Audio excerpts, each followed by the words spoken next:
Welcome back to the Southern Quality Ford G-Men Nation. Battle of the Tigers, Deion Sanders versus Hugh Jackson, Grambling versus Jackson State. Call it what you want. It's going to be fun. Wesley Boone has a preview of Saturday's matchup. We're here outside Eddie G. Robinson Memorial Stadium, where it's all smiles on this Monday as Grambling State earns their first win of the 2022 season against Northwestern State in the Shreveport Classic. But head coach Hugh Jackson says he kind of put that game behind him almost immediately. And I think as soon as I walked off the field, me celebrating that win was over with. By the time I had a chance to speak to you guys at the media, at the podium, I had forgot about that game, was moving on to the next. And now we're on to the next opportunity, which will be against Jackson State. And of course, Jackson State's reputation precedes them. Head coach Deion Sanders has electrified the FCS level, even more so HBCUs since his arrival in Jackson, earning the admiration of Grambling State head coach Hugh Jackson. I think he's been sensational, since he came into the conference. He's done a great job of really pulling back the tape of everything that's gone on in the conference.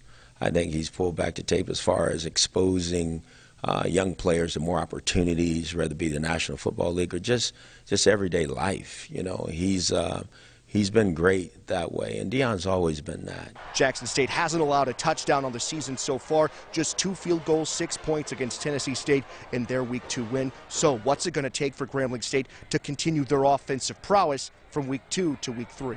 Hey, we got to go play. I mean, we feel like we have some guys that can make plays too, so we're excited about that. That's a tall challenge, right? So here's a tremendous opportunity for our offense to find out who we really are, because I think this defense is really good. Jackson State is led by the electrifying Shadur Sanders, the son of head coach Deion Sanders. Shadur spurned multiple Power 5 schools to join his dad in Jackson, and it's paid off so far. Coach Jackson says the Grambling State defense will surely have their hands full on Saturday. Shadur has done a great job distributing the ball to his receivers, and he's one of the best players in this conference. There's no question about that. We have to continue to turn up the heat as we had this past week. I expect our guys to play even better. We have to. We got to go play our best game this week, and that's what we're looking forward to do. Now, it's important to note that while both of these teams are in the SWAC, this is actually a non-conference game for both of these opponents. Hugh Jackson will look for his second victory against Jackson State this Saturday. Reporting from Grambling State University, I'm Wesley Boone.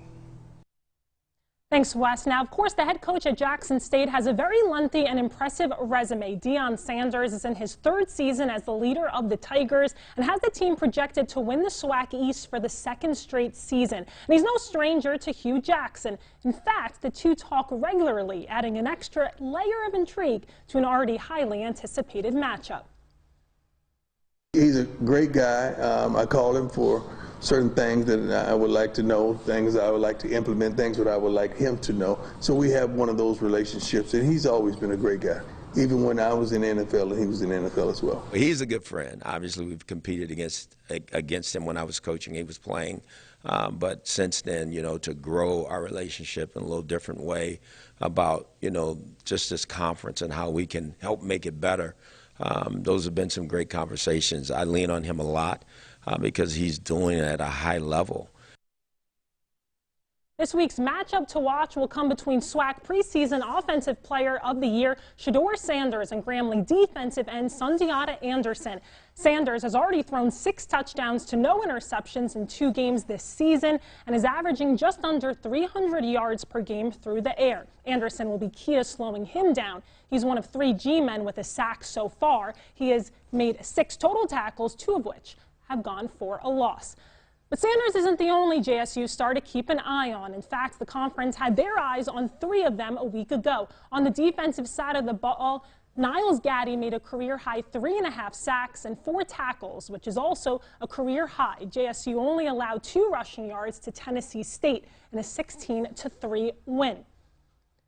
Moving over to special teams, what Alejandro Mata lacked in field goal distance, he more than made up for in field goals made. Mata converted from 27, 28, and 30 yards in the JSU win, making him the first Jackson State kicker to make 3 field goals in a single game since 2014. And if that wasn't enough, he converted his only extra point attempt of the day, scoring 10 of Jackson State's 16 points a week ago. And finally, if defense and special teams weren't enough, Jackson State also was represented with the newcomer of the week, Savion Wilkerson, a transfer who has spent time at Delaware State and West Virginia, finished with 81 yards rushing, 28 yards receiving for 109 yards of total offense. The first-year Tiger had season highs in receptions, receiving yards, carries, and rushing yards in week 2. All right, so a lot to keep your eye on this Saturday. Make sure to tune in next week for all the highlights and post-game reaction. I'll be down in Jackson and we'll bring it all to you. Until then, enjoy the game and we'll see you next week.